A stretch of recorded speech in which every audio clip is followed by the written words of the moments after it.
Chapter 5. Hindi ko alam kung guni-guni ko ba lahat o di kaya ay nanaginip lang ako ito kasing si Gray kung ano-ano ang sinasabi sakin. So are you okay of what's my plan? Sambit ni Gray, halos mabilaukan ako sa sinabi nito. Ano ba naman yan, hirap naman makatanggi sa ganitong kausap, ang lalim ng tingin. Paano ako mag-a-agree sa ganiyang agreement, nakakahiya kaya pumunta sa mga ganiyang event. Last time nung dinala ako nila mommy sa mga ganong event nagtago ako sa sambit ko, kasi naman itong si Gray gusto akong dalhin sa isang auction nahihiya akong makipag-socialize sa mga mayayamang tao doon. Saglit lang naman tayo doon, sambit niya. Kasalukuyan kaming kumakain ngayon kasama si Mitch at Iris. Hindi ko natuloy may enjoy kainin ang mga pagkain ng dahil kay Gray. Pumayag ka na kasi Miss Mildred, andin din naman kami ni Mitch. Di ka ma-out of place, I assure you that, sambit nito habang nakangiti. Di ko naman siya pinansin. Bakit matutulungan ba ako ng mga pag mahihiya ako doon sa auction na yon? Mommy, just say yes, sambit naman ni Mitch habang nakangiti. Nag-iisip pa rin ako, ayaw ko kasing magkamali ng desisyon. Aba, mahirap na pag di ko pag-iisipan. Antong hininga muna ako bago ko sinabi ang desisyon ko. Sige na nga, basta may kasunduan tayo. Una, wag niyo akong iiwang mag-isa, baka uuwi ako nang di nyo nalalaman. Second, wag niyo akong pilitin na gawin yung mga bagay na ayaw ko, baka makalimutan kong asawa mo ako Gray at magwawala ako doon mismo sa event, sambit ko habang seryosong nakatingin sa kanila. Wala ka na bang ay dadagdag yun na lahat? Tanong naman ni Gray habang tinitingnan ng mainam ang aking mata. Agad naman akong nag-iwas ng tingin, baka kasi di ko masabi-sabi ang dapat kong sasabihin. Wala na, mahinang sambit ko. Tumango naman si Gray habang nakangiti. Then that's the deal, later let's buy you some dress to wear in the auction, sambit nito. Sama kami boss, sabi naman ni Iris habang nagmamakaawang nakatingin kay Gray. Sige na pero bantayan mo si Mitch, sambit nito. Ba't mo pa ako ibibili, may mga susuotan naman ako dyan, wag nagagastos ka pa, sambit ko habang seryosong kumakain. Tumayo naman ito at nagtungo sa kinaroroonan ko. Halos di ako makagalaw nang yumuko ito at bumulong sa tenga ko. Just do what I say, wife. Halos hindi ko malunok ang mga pagkain na nasa bibig ko. Anong tinawag niya sakin? Did he call man wife? O binge lang ako, baka naman hindi. Hoy Miss Mildred, okay ka lang ba? Tanong ni Arls. Bumalik naman ako sa katinuan ng bigla akong sigawan ni Iris. Ano ka ba, pakihinaan mo yung boses mo, sambit ko. Sus, namumula ka Miss Mildred, kinikilig ka sa wife. Ano? Just do what I'll say, wife, sambit nito habang ginagaya niya ang pananalita ni Gray. Tawa naman itong si Iris, pati na rin itong si Mitch. Humajijek din ng tawa at nag-high five pa sila ni Iris. Di ko nga narinig yun palusot ko naman at kumain na lang. Miss Mildred, maraming nabilaukan sa ganiyang pagdadeni, sambit naman ni Gray. Napaubo tuloy ako. O tingnan mo. Sabi ko sa'yo sambit naman ito. Uminom muna ako ng tubig before I gave him a death glare. Nakakainis naman itong si Iris kung ano-anong sinasabi. Humanda ka talaga sakin mamaya. Sino bang hindi mapapaubo sa sinabi mo? Inis kong sambit. Tumayo na ako at iniwan sila ni Mitch. Narinig ko pang tumatawa silang dalawa. Pumunta muna ako ng hardin upang maaliw ang isipan ko. Ayoko kasing isipin ang nangyari kanina, nakakahiya kaya yun. Pagkarating ko sa hardin ay agad naman akong umupo sa paanan ng puno at kinuha ang cellphone ko. Pumunta muna ako sa mga messages at tama nga ako nag-reply nga itong si Mona. From Mona, sino ka? At ba't ka ba nagti-text sakin? Siguro stalker kita. Natawa naman ako sa babaeng ako stalker niya. Pambihira naman siya, kababe kung tao istastok ko siya. Kung hindi lang dahil gusto kong mina si Iris ay di ko naman siya i-text. Mona, I am Mildred, wag mong sabihin kay Iris na nagti-text ako sayo at saka wag ka na magtanong kung saan ko nakuha ang number mo. I send it immediately. Nag-aantay ako ng reply niya nang biglang may naisip akong idea. Kala mo ata do ako makaganti sa'yo, hasambit ko habang nakangiti ng nakakaloko. Bigla naman pumintig ang tenga ko nang tumunog ang cellphone ko. From Mona, hello po Miss Mildred, sorry po sa inasal ko. Reply nito sakin. Natawa naman ako, napaka-formal naman niya. Mona, hoy wag kang masyadong formal sakin. 00 nga pala, please punta ka later sa mall, magmi-meet tayo and then samahan mo akong mamili ng susuotan para sa auction. Bili ka na rin ng para sayo dahil sasama ka sa ayaw at gusto mo. Sinend ko agad yan at ngingiti-ngiti naman akong tiningnan ang cellphone ko. Humanda ka saking Iris ka, akala mo ata di kita maiisahan. Tumayo na ako at masaya akong pumasok sa loob ng mansion. Umakyat na ako at ngiting-ngiti talaga ako. Nagkasalubong pa kami ni Aris sa hagdan. Nginitian ko naman siya, gayon din siya. Nagmamadali naman akong pumunta sa kwarto ko at naligo dahil maya-maya ay pupunta na kami ng mall. Mga 5 PM. May 30 minutes na lang ako kaya nagbihis na ako at nag-ayos na din. Tiningnan ko ulit ang relo ko. Tiyak kinuha ang bag at umalis na. Bumaba na ako at nagtungo sa parking lot. Nakita ko namang inaasar ni Aris sa gray at pulang-pula ito. Hindi ko alam kung nagagalit ba o natutuwa siya. Andyan na pala ang Reynes Ambit ay Aris. Binigyan ko naman siya ng nakakamatay na tingin. Talagang iniinis ako ng Aris na ito. What take you so long? Naiinip na wika ni Gray. Di ko naman siya sinagot dahil hindi ko alam kung anong isasagot sa kanya. Binuksan niya ang front seat at pinona ako. 4 kaming nasa loob. Aka may nakasunod na security sa amin para sa safety na rin ni Mitch. Alam mo na boss, ang mga babae ay parang pigeon, sobrang bagal. Sambit ni Aris. Tiningnan ko naman siya, talaga mabagal kami. Likaw nga para kang pagong, sobrang bagal mong nanligaw kay. Di ko na natapos ang sasabihin ko nang bigla niyang tinakpan ang bibig ko. Hey, you two stop it. Sigaw ni Gray sa amin. Binitawan naman ni Aris. Bibig ko talaga namang tiklop itong si Aris. Pagdating kay Mona, ilang minuto lang ay nakarating na kami sa mall at tulad ng inaasahan ko ay nandun na rin si Mona. Bumaba na kami sa kotse at nagtungo na sa entrance. Bakit siya andito? Rinig kong sambit ni Aris. Mona. Tandang padamdam. Masayang sigaw ko at tumakbo papunta sa kanya. Miss Mildred. Nakangiting sambit niya. Good afternoon master. Sabay yuko ni Mona. Nang dama ko ang tingin niya kay Aris ay biglang nandiri naman ang ekspresyon ng mukha niya. Di naman makatingin si Aris sa kanya ng diretsahan. Gusto kong humagalpak ng tawa kay Aris ngunit ayoko namang maging awkward ang flow ng araw na ito. Mommy, I want to eat ice cream, sambit ni Mitch habang hinahawakan ang kamay ko. No Mitch, you can't eat ice cream. You will be sick. Sambit naman ni Aris. Bigla tuloy na lungkot si Mitch. Sinipa ko naman si Gray. Oh, sambit niya and he gave me a death glare. Syempre hindi ako nagpatalo. Siniswerte naman siya. Don't listen to your dad, I will buy you some ice cream. Sambot ko. Bago pa man ako masigawan ni Gray ay tumakbo na kami ni Mitch at kiladkad ko na rin si Mona. Bumili kami ng kahit anong flavor at masaya itong kinain. Nagkwekwentuhan kami ni Mona at maya-maya pa ay nagpaalam na ako dahil gusto kong mag-free. Ibinilin ko naman kay Mona si Mitch. Pumasok na ako sa CR. Naghugas muna ako ng karne bago ako ihi. Nang tumalikod na ako bigla na lang may pumukpok sa ulo ko dahilan upang dumilmang aking paningin at hindi ko na alam ang sunod na nangyari. Kanina pa kami nag-aantay dito ng anak ni Master. Hindi ko alam kung bakit sobrang kabog ng dibdib ko at kinukutuban ako ng masama. Agad ko namang kinuha ang telepono ko at tinawagan si Miss Mildred. Nakailang beses kung tumawag sa kanya ngunit ring lang ito ng ring, walang sumasagot sa tawag ko. Doon na ako na alarms. Ayokong magpanik kaya nanatili akong kalmado. Baka kasi ilyak itong anak ni Master na ko. Mahirap na.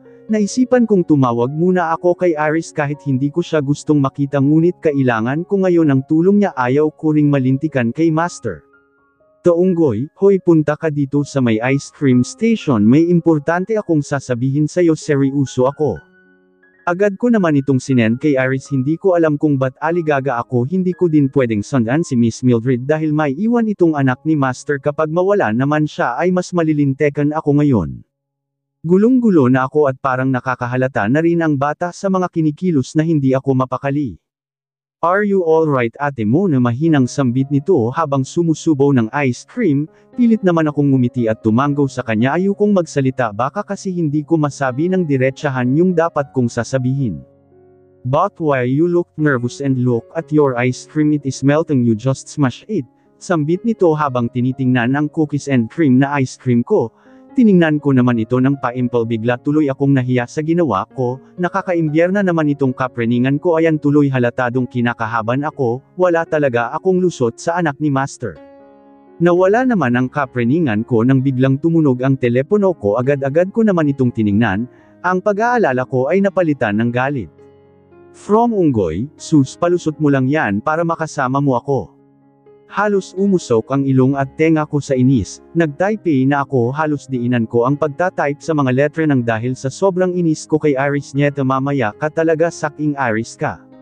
Toonggoy, buweset ka. Si Miss Mildred kanina pa nawawala. Wag kang magpapahalata kay Master. Tiyak na malilintekan ka. Punta ka dito dahil yung bata walang magbabante. Agad ko namang sinend ang message at kumalma ng konti dahil inoobserbahan ako ni Mitch, ngumiti naman ako ng pilit sa kanya. Where is my mom? Seryusong sambit nito, nanlaki naman ang mga mata ko sa tanong ng batang ta, ganyan ba siya katalino, parang nabasa niya na ang utak ko. She's in the bathroom she says, said pala I say basta sabi niya mag-antay lang daw tayo dito, sambit ko habang nakakunot ang noo. Tumango lamang ito at tumahimik, maya-maya pa ay dumating naman si Aris na pawisan. Ano bang nangya? Napatigil naman siya nang makita niya si Mitch na marin siyang tinitigan. Hello Mitch, sabi ng daddy mo, punta ka raw muna sa kanya, sambit ni Aris habang pekeng tatawa-tawa. Tumayo naman si Mitch ngunit seryoso pa rin ito. If you found mom please let me know, sambit nito at nagmamadaling naglakad. Sinundan naman namin ni Aris ng tingin si Mitch. Nang hindi na namin ito nakita ay agad kaming nagkatinginan. Paano niya nalaman? Sabay naming sabi, natawa malamang kami at iling-iling. Tara na Aris, nasa female comfort room siya, almost 15 minutes na siyang nawawala. Aligaga kong sambit, I grab my bag and run. Sumunod naman si Aris sakin. Feeling ko wala na siya doon, sambit naman ni Aris, anong wala, andan siya. Pilit kong sabi, huwag kang ang magpanik. Sigaw nito sakin, nagbabangayan kami habang tumatakbo ito kasing si Aris nakakabweset. Maya-maya pa ay nakarating na kami sa female's comfort room. Habol-habol ko ang aking hininga habang si Aris naman ay kung anong pinipindot sa cellphone niya. Ikaw na ang pumasok dun, sambit ni Aris. Tumnanggo naman ako at agad na pamnasok sa loob. Palingalinga ako ngunit hindi ko nakita si Miss Mildred. Binuksan ko din ang mga CR, nagbabakasaling nandun siya sa loob ngunit wala pa rin siya lalabas na sana akong may natapakan ako. Agad ko namang pinulot ang isang bracelet, lumabas agad ako at hinanap si Aris. Isang kaninong bracelet ta? Habol hininga kong sambit, kinuha naman ito ni Aris sakin at mariing tinitigan. Kay Miss Mildred ta, sambit niya, agad niya namang binilisan ang pagtitipa sa cellphone niya. Ano ba, hindi na ba tayo aalis? Nag-aalala kung sabi, kinakabahan na kasi ako. Ano ba, wag kang ang maging praning dyan, kita mo naman di ba na may ginagawa pa ako. Sagot nito sakin. Tumahimik naman ako at pinapakalma ang sarili ko. Tara sa location na ta, pinakita niya sakin ang location na kinaroroonan ni Miss Mildred. Halos lakad takbo ang ginawa namin ni Aris. Di na rin ako mapakali dahil tiyak na ako ang masisisi ni Master nito kung may nangyaring masama kay Miss Mildred. Ako lang naman ang kasama niya kanina. May kalaban ba ang pamilya ni Miss Mildred? Tanong ko. Umiling naman si Aris. Possible na kaaway ito ng mga Willows, lalo't maraming nakakaalam na may asawa na si Master. Sambit naman ni Aris. Sa Luxario Street nila dinala si Mildred. Bigla namang kumunot ang noo ko, dyan din ako nakatira eh. Wala namang mga kidnapper dyan sa street na yan at ang alam ko maraming tao ang nandyan. Sambit ko. What the? Sigaw ni Aris. Bakit? Tanong ko ulit. Sa bahay mo si Miss Mildred? Nanlaki naman ang mga mata ko, panong nasa bahay siya. Ha? Bakit siya nandun at paano siya napunta doon? Takhang tanong ko. Isang don't know, basta ay pangako mong wala kang kinalaman sa mga nangyari mo na dahil sa oras na malaman kong may kinalaman ka sa nga nangyari ngayon ako mismo ang babalat sa'yo ng buhay. Seryusong sambit ni Aris, bigla namang may kirot akong naramdaman sa dibdib ko. Hindi wala akong kinalaman. Tutulungan ba kita dito kung may kinalaman ako? Sambit ko kay Aris. Di na siya umimik at diretsahan na itong pumunta sa habay. Halos paliparin na nga niya ang kotse, todo hawak naman ako sa upuan, baka di na ako sisikatan ng araw. Inihinto naman ni Aris ang sasakyan at agad-agad naman kaming lumabas ng pinto. Halos sirain na ni Aris ang bahay ko sa sobrang pagmamadali nito. Ang bagal mo naman. Galit nitong sabi sakin, ano ba, mag-antay ka nga. Sigaw ko naman sa kanya. Hinablat niya sakin ang susi at dali-daking inunlock ang bahay. Pagkabukas pa lang ng pinto ay agad na niyang hinanap si Mildred sa loob ng bahay. Pumunta rin ako sa kwarto ko at binuksan ang closet. Nakita ko naman si Miss Mildred na nakahiga na walang malay at may duct tape ang bibig nito at ginapos din ang mga kamay at paa niya. Tumabi ka dyan, sambit ni Aris. Tumabi naman ako at dali-dali niyang inalis ang duct tape sa bibig ni Miss Mildred at kinuha niya din ang nakagapos sa mga kamay niya. Agad niya itong binuhat at dali-dali siyang bumaba. Sumunod naman ako sa kanya at sumakay na kami sa loob ng kotse. Dinala namin si Miss Mildred sa malapit na hospital. Halos habol-habol namin ang hininga namin ni Aris nang may pasok na sa si Miss Mildred. Call Mr. Willows. Sambit nito. Tumango naman ako at tinawagan agad si Master. Hello Master, sambit ko. Where is my wife? Galit nitong sigaw, punta ka po dito sa Lux Arius Hospital, andito po si Miss Mildred. Sambit ko agad, niya namang pinatay ang telepono. Umupo muna ako saglit at pinakalma ang sarili ko. Nabutan naman ako ni Iris ng tubig, tinagap ko naman ito.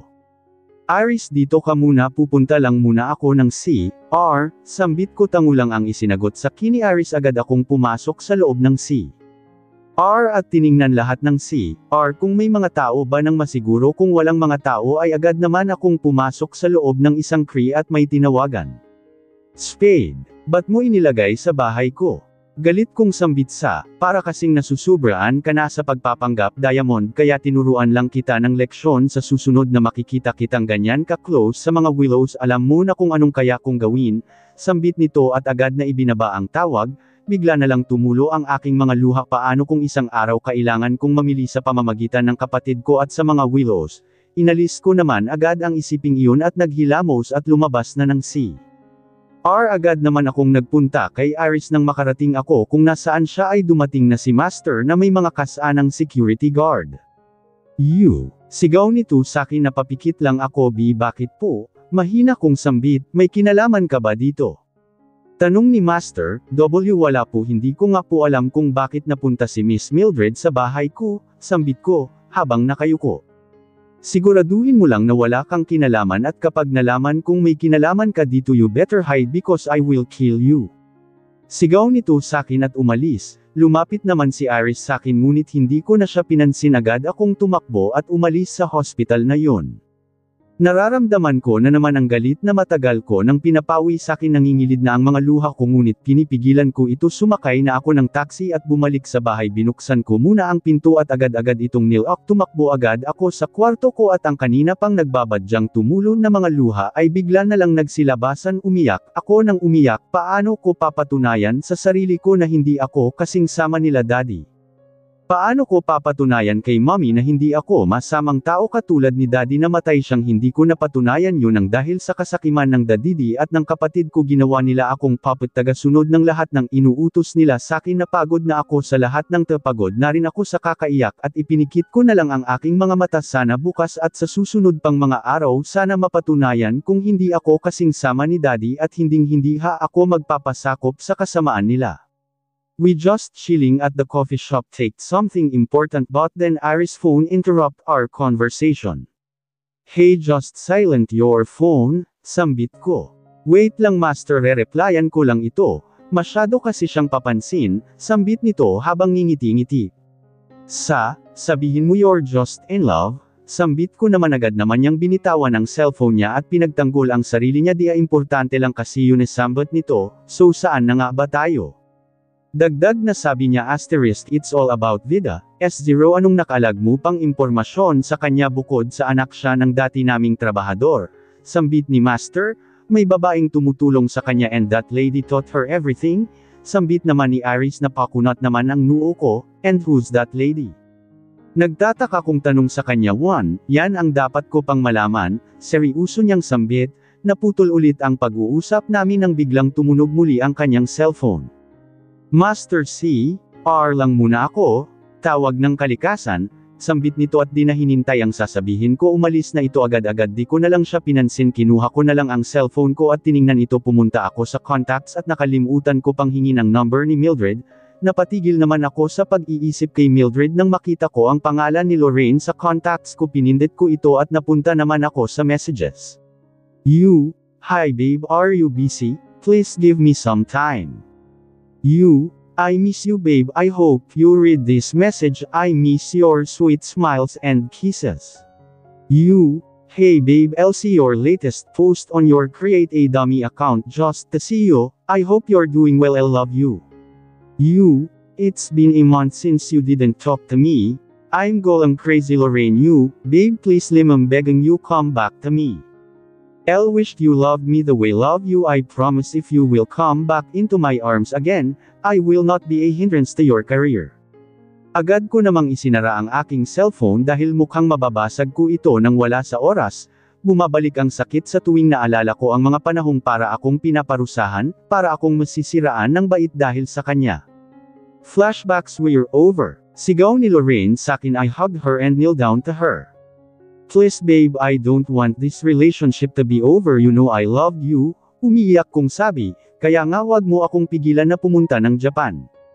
Sambit nito, babe you know I don't want you to go there because I am afraid of something might happen to you, umiyak kong sambit how dare you dictate the decision I want. Galit niyang sigaw kinuha niya agad ang mga gamit niya, please don't go. I need you here. Pagmamakaawa ko sa kanya ayaw ko talagang umalis siya at ayaw kong malayo siya sakin. You need me here dahil gusto mo akong maging yaya sa batang yan, how dare you. Maarte ni ang sambit, and no babe I don't want you to become a maid of this child, ngunit pinigilan niya akong mag-explain my decision is final I don't want you anymore at wag kang magbalak na sundan ako sa kung saan mang lupalop man ako dalhin ng career ko, seryoso niyang sambit na paupo na lang ako at napaluhan ng umalis ito at malakas na isinara ang pinto. Hindi niya ba naiintindahan ang punto ko ayokong malayo siya dahil mag-iisa siya at babalik ang trauma niya naging protective lang naman ako sa kanya mali ba lahat ng yun. Halos mabaliw ako sa kakaisip kung mali ba ang ginawa ko. Araw-araw akong pumupunta ng bar hindi ko natutunan. Nang pansin si Mitch dahil ayokong tingnan siya kasi isa. Siya sa dahilan kung bakit umalis si Lorraine halos. Di ko mahawakan noon si Mitch dahil sinisisi ko din siya sa pag-alis ni Lorraine sa buhay ko hanggang isang araw dumating si Iris sa buhay namin hindi ko naman tinuturing na kaibigan si Iris not until isang araw na kidnap si Mitch nandun ako sa bar noon nilunod ang sarili sa alak dahil wala na akong magawa sa buhay ang gusto ko lang ay makita si Lorraine at makasama siya kahit paiwan ko ang kayamanan at ang batang yan ay gagawin ko para sa kanya. Master umuwi ka dito dahil nawawala si Mitch. Sigaw ni Iris tinawanan ko lang siya pinatayan ko lang siya ng cellphone sa panahon ngayon wala kasi akong pakialam sa kanya at buti nga at nawala siya yan ang mga katagang nasa isip ko. Umaga na nung umuwi ako sa mansion hangover pa ako noon dahil sa dami ng alak na nainom ko sa panahon na yun bigla akong sinalubon ni Iris ng malakas na suntok napahiga naman ako sa sahig dahil sa lakas nito tumayo naman ako at sinuntok ko siya ngit hindi ko siya nataman. Wala na ba talagang konsensya ang naiwan dyan sa puso mo? Pati bata dinadamay mo alam kung wala ako sa posisyon na magsabi nito sa'yo master ngunit sumusobra kanal, sigaw nito sakin, anong bang pakialam mo samin Elsa ka lang namang trabahador dito, wika ko sa kanya isa akong trabahador ngunit hindi ako katulad mo, tao ako at ikaw mas masahol ka pa sa hayop. Sigaw nito biglang uminit ang ulo ko at sinuntok siya ngunit nakailag ulit siya sinuntok niya naman ako natigil lang kami nang bigla kaming awatin ng mga gwardya ko. I will fire you. Sigaw ko sa kanyang ngumiti lang ito nang nakakaloko sakin, edi aalis ako sino ba namang gustong magsunod sonoran sa Elsang tulad mo sige ilunod mo ang sarili mo sa alak sa tingin mo babalik si Lorraine sa'yo hindi. At sa tingin mo babalikan ka pa niya hindi. Sigaw nito sakin bigla namang parang sinampal ako ng katotohanan at bigla na lang akong napaupo dahil lahat ng sinabi niya ay totoo umiyak ako sa harapan nila wala akong pakialam kung bakla na ako sa paningin nila at pagtatawanan nila ako. Kung gusto mong makita ang bata pumunta ka sa hospital nandun siya, malamig na sabi ni Iris. End of the flashbacks daddy. Bigla naman akong bumalik sa katinoan nang marinig ko ang sigaw ni Mitch na alarma naman ako, hey where is your mom? Tanong ko habang nakakunot ang noo, she's lost and I guess Tito Iris and MS Mono will find her, napatayo naman ako nang wala sa oras at binuhat si Mitch not again. Bigla naman akong lumakad patungo sa parking lot at tinawagan si Iris, ngunit hindi ito sumasagot lang minuto pa ay bigla akong nakatanggap ng tawag mula kay Mona at sinabi niya agad ang location humarurot naman ako papunta doon. Hold on Mildred your husband is on his way. Sambit ko at binilisan pa ang pagpa-under nang makarating ako sa hospital ay agad ko namang hinanap sila Iris buti naman at natagpuan ko naman siya agad sinabi niya lahat-lahat pinatawag ko na sa kanya ang security team ko at maya-maya pa ay dumating si Mona di ko na mapigilan ang emosyon ko at sinigawan ko siya alam kong nasasaktan ito ngunit hindi ko na mabawi ang mga sinasabi ko umalis na ako at nagtungo sa silid ni Mildred. Hinaplos ko ang mukha niya mahimbing itong natutulog. Everything will be fine be strong, sambit ko sa kanya yamoko ako sa gilid ng kama niya at nag-isip ng kung ano-ano dahil naguguluhan rin ako nang dahil sa dami ng iniisip ko ay di ko na malayang nakatulog na pala ako. Nagising ako na masakit ang katawan sobrang sakit halos di ko ito magalaw, tumulo bigla ang luha kong nang maalala ko ang mga nangyari. Flashbacks ng mahimatay ako at nawala ng malay, hindi ko alam kung sino ang nagdala sakin. Nagising ako sa isang bahay hindi ito pamilyar sakin at hindi ko din alam kung saan ito. Biglang may lumabas na Elsang babae, halos nanlumo ako at bigla na lang uminit ang ulo ko. Mona, mahina kong sambit, Mona. I'm not Mona, sambit nito. Kumunat naman ang noo ko, hindi ako pwedeng magkamali si Mona ito, ngunit bakit niya nagawa sakin ta? Ano bang ginawa kong mali sa kanya at nagawa niya ta? Mona, pakawalan mo ako. Sigaw ko, bigla naman akong natahimik nang sampilan niya ako ng malakas. Nalasahan ko naman ang dugo sa bibig ko dahil pumutok ito. You pathetic loser. Sigaw nito, di ako nagpakita ng takot sa kanya. Ang katakataka ay hindi ganito magsalita si Mona. Maarte kasi itong babaeng kaharap ko, matangkad din siya, sobrang kapal ng kanyang make-up at iba talaga ang pakiramdam ko. Mukhang hindi atakte si Mona, pero a part of me believe that this is Mona. Hindi pwedeng maloko ako nitong babaeng ta, alam kong si Mona ito. Ano, yan lang ang kaya mong gawin? Sambit ko habang tinitingnan siyang mabuti. Ang tapang mo yata, Mrs. Willows. Diniinan niya talaga ang pagkabigkas ng Mrs. Willows. Well, kung yan ang tingin mo, Eddie. Natahimik naman ako nang tutukan niya ako ng baril. Ano may sasabihin ka? Nakangiti nitong sambit habang tinutok niya ang baril sa noo ko. I clear my throat dahil mukhang maiyak ako, but I need to be strong dahil walang magsasadyap sakin dito. Stupid. Sambit nito at sinampal ulit ako. Di naman ako nagpakita ng emosyon na nasasaktan ako, kahit ang totoo ay sobrang sakit ng sampal na iyon. Nang dahil sa gold na singsing niya, hinawakan niya ang baba ko ng napakaidan. Napapikit naman ako at iniinda ang sakit. Trying to be strong. Sambit nito at sinampal niya ulit ako. Napapikit na lang ako dahil ayaw kong magsayang ng luha sa babaeng ta. Di pa siya nakontento, ginawa pa niya akong punching bag. Hindi ako makagalaw dahil nakagapos ako. Sobrang daya naman ng babaeng ito. Kung nakawala lang ako dito kanina, baka ginamit ko na ang konting kaalaman ko sa martial arts. Bawat suntok at sapak niya sa mukha at tiyan ko ay dinadaan ko na lang sa pikit. Gusto kong umiyak dahil sa sakit. May lumabas na nga na dugo sa bibig ko, ngunit patuloy ko pa ring nilalabanan ang sarili ko dahil ayaw kong makita ng babaeng ta na mahina ako. Hindi ako pinalaki ng mga magulang ko na maging mahina. Nakahandusay na ako ngayon sa sahig at wala na akong lakas tumayo. Kalagan niyo siya, gusto kong makitang lalaban siya, sambit nito habang nakangiti. Ang daya mo nga, ngayon mo lang ako kakailagan dahil mahina na ako, sok. Duwag. Yan ang sinasabi ng isip ko. Hindi ko na kasi kayang magsalita dahil nanghihina na talaga ako at nanginig na rin ang buong kalamnan ko dahil sa sobrang sakit ng mga sapak at sampal niya sakin. Tayul. Sigaw nito at puwersahan akong pinatayo ng mga tauhan niya. Halos matamba ako dahil nanghihina na ang katawan ko, ngunit pinilit ko pa rin ang katawan ko natatayo kahit yung paningin ko ay naging blurry na. Oh, acting like a strong isang-year-old girl na nagpa-practice maglakad. Look at you.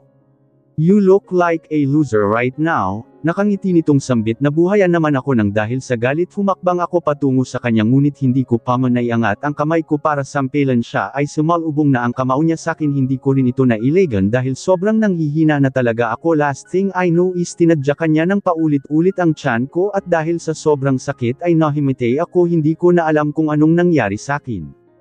End of the flashbacks. Hey, are you okay? Nag-aalalang tanong ni Gray. Hindi ko man lang namalayan ang presensya ni Gray kanina pa pala niya ako tinitigan. Diday ko may galaw ang katawan ko, mahina kong sambit, halos bamulong na lang ako. You need to rest. Just sleep, okay? Mahinahon niyang sambit. Hindi ko alam kung nang dahil ba sa awa kaya niya ginagawa ta. Bigla niyang hinalikan ang noo ko at bigla na lang kumabog ng mabilis ang puso ko. Are you okay? Tanong niya ulit sakin. Why mahina kong sambit. I'm still in shock sa ginawa niya. Namumula rin siya at di makatingin ng diretso sakin. Nakita mo ba ang gumawa sa'yo nito? Tanong niya. Si Mona. Mahina kong sambit. Kinuyam niya ang kamao niya. Are you sure na si Mona? Sambit nito. Not really sure. Sagot ko naman. Kumunat naman agad ang noo niya sa sinagot ko. Are you kidding me? Inis niyang sabi. Ito ang kilala kong Gray. Mainitan ang ulo at madaling magalit. Isang I'm not really sure if that's Mona. Magkamukha sila but they have differences. Sagot ko sa mahinang boses. Tumayo naman ito at may tinawagan sa cellphone. Come here ASAP. Maautoridad niyang sambit. Maya-maya pa ay bumalik na ito sa upuan niya at tiningnan niya ako ng malalim. Sobrang nakakadistract ang mga tinginan niya. Gusto kong tumalikod ngunit di ko magawa dahil masakit pa ang katawan ko. Why are you looking at me like that mahina kung sambit I'll just want to make sure that you are alright, madiin niyang sagot am I dreaming?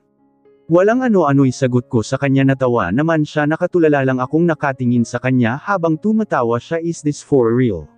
Levy seen him laughing in front of me. He laughed because of those words unbelievable.